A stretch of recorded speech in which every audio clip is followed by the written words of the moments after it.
So we have a video lesson here on hyperbolas, and if you notice this lamp, the light that is emitting is going to be in the direction, is going to be a hyperbola here. And so we know it's a hyperbola, and hyperbolas also have asymptotes. And do you see how this red portion of the graph is getting closer and closer to those asymptotes, but it's never going to touch? In the same way down here, closer and closer, but never to touch the asymptotes. And this point right here will be the center. And so the center is kind of important to know when you do a hyperbola, along with some other definitions we're going to talk about. So some of these other definitions that are important for you. So you need to pay attention to whether it's a horizontal transverse axis. And what that means is, so we have this blue, the solid blue, and these open up to the left and right. The hyperbola opens up to the left and right. And I know there's two parts to it, but remember it's only one part of that's one hyperbola. It looks like there's two parts, but there's only one part, one hyperbola there. Okay, so it opens up left and right, so you need to identify the transverse axis. And the transverse axis is the axis that goes through both of the vertices. You notice here's a vertex and another vertex. And then we also have foci in this. B, I also have some of those. And so when we look here, when we have these values of B, they also form, and see how it goes through the center, and that's the center of the asymptotes, where the asymptotes cross, and that's how we figure out the center of the hyperbola. In case you need to know, asymptotes have these for equations. That would be one of them, where it's y is equal to positive b over a x, and here's the other one, y is equal to negative b over a x. So there's a lot of information on this little slide here. We do know the distance from the center to the vertex is a positive a, and the same thing here, from the center to the vertex then would be a negative a.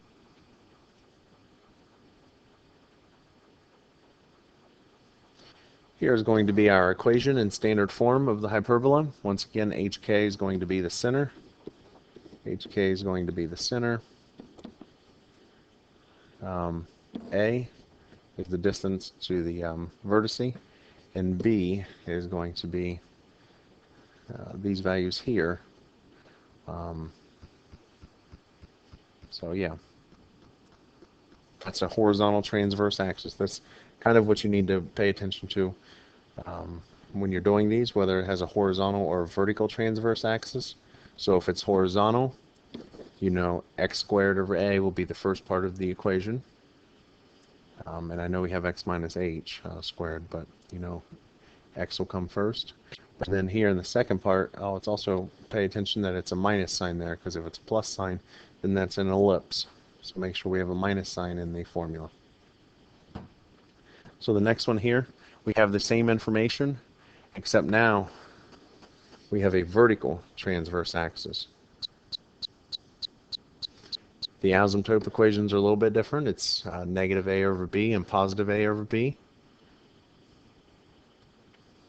And you notice that the hyperbola is now opening up, and the hyperbola is also opening down.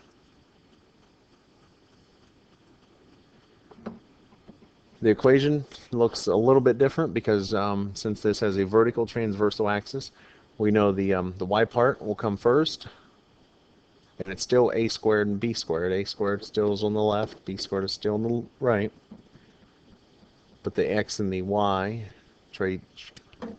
change place. Y is now in the left parentheses, and x is now in the left parentheses, and we still have a minus sign in between them.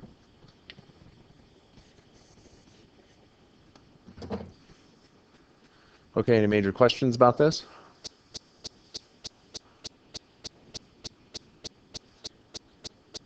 Once again, the foci. So the foci of the hyperbola lie on the transverse axis, c units from the center, where c squared is equal to a squared plus b squared. And so if we look here, so the foci is right here.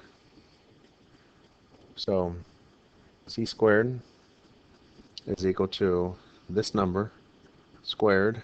What's that? That's a negative a. Yeah, a squared plus b squared will give you c squared.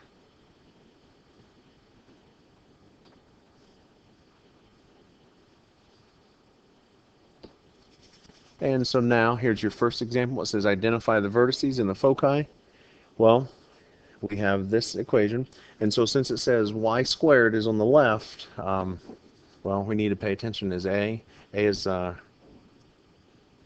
larger than b right here, so then since y squared is on the left, we know that 81 is going to be a squared. And so since we have y squared on the left, is this going to be a vertical or a horizontal axis? We know that it's going to, when I said vertical or horizontal axis, I meant transverse, vertical or horizontal transversal axis. And so if it's y squared, we know it's going to have a vertical transversal axis. So since it has a vertical transversal axis, we're going to label that with the green part. And then we're going to put this one here. And we know the center, well, since there is no minus h and minus k, we know the center must be at the origin, 0, 0. So we're going to identify the vertices and the foci. So identifying the vertices is pretty easy, right there. A squared is equal to 81, so therefore a must be equal to 9. And so therefore this is going to be 9 up and this is 9 down.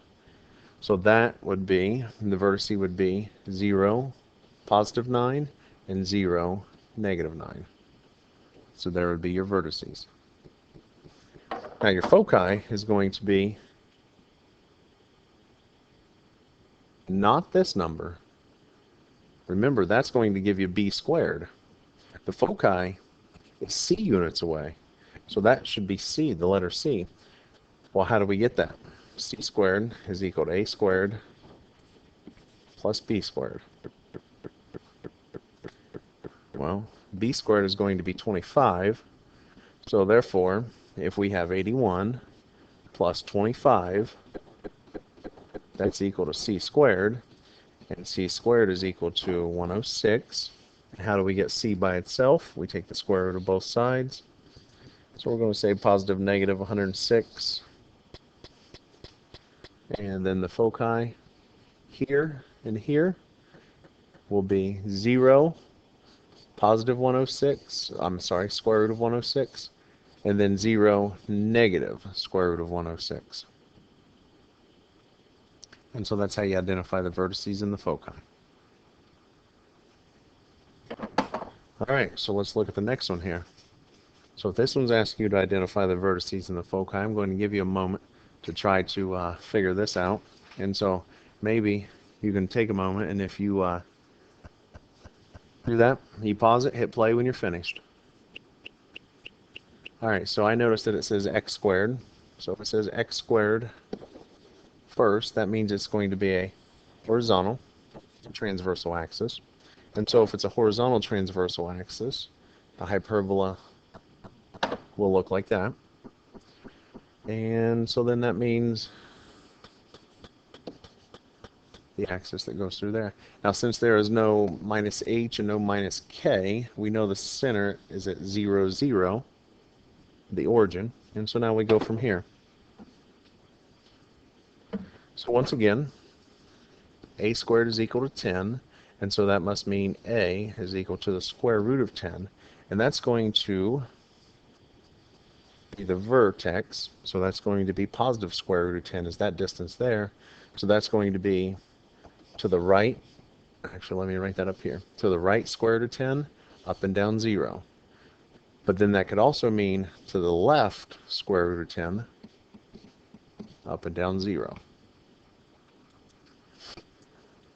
So then, how do we know what the foci is. So, well, b squared is equal to 6, so that must mean c squared is equal to a squared plus b squared. So c squared is equal to 16, and I think if we take the square root of both sides, we're going to get 4. Therefore, making this and this 4 units away from the center. And so if it's 4 units away from the center, that is going to be 4 units to the right, up and down 0, and then negative 4 units up and down 0. So there you go. We've identified the vertices and the foci. And so let's look here. It says write the equation in standard form.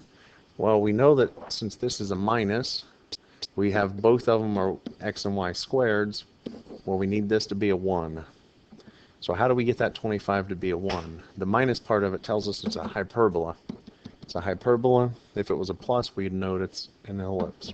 But it's a hyperbola, so then how do we get this to be a 1? We divide by 25 to give us 1.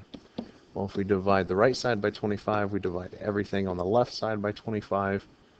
Therefore, we are left with y squared over 25 minus x squared. Is this a vertical or a horizontal transversal axis?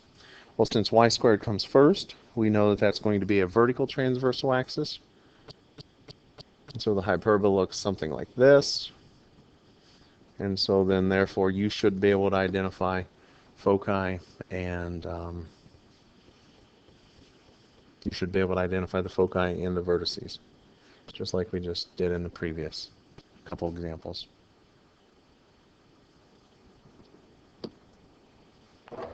And so this one, write the equation in standard form.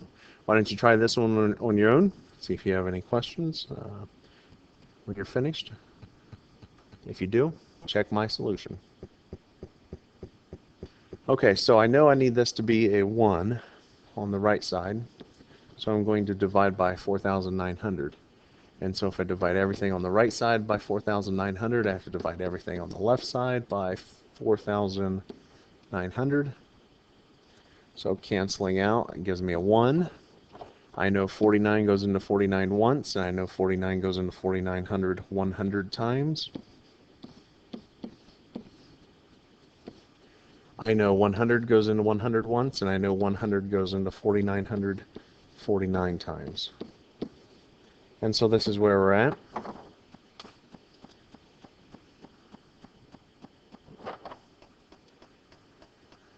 Is this going to have a vertical or a horizontal? Well, we know x squared is coming first. So since x squared is coming first, that's going to be a horizontal transversal axis. So therefore, your hyperbola looks something similar to that. You should be able to identify the vertices as being 7, and then using a squared and b squared to find the foci. Well, that's all we have. That was a quick intro there on hyperbolas. So if you have any questions, let me know. Thanks.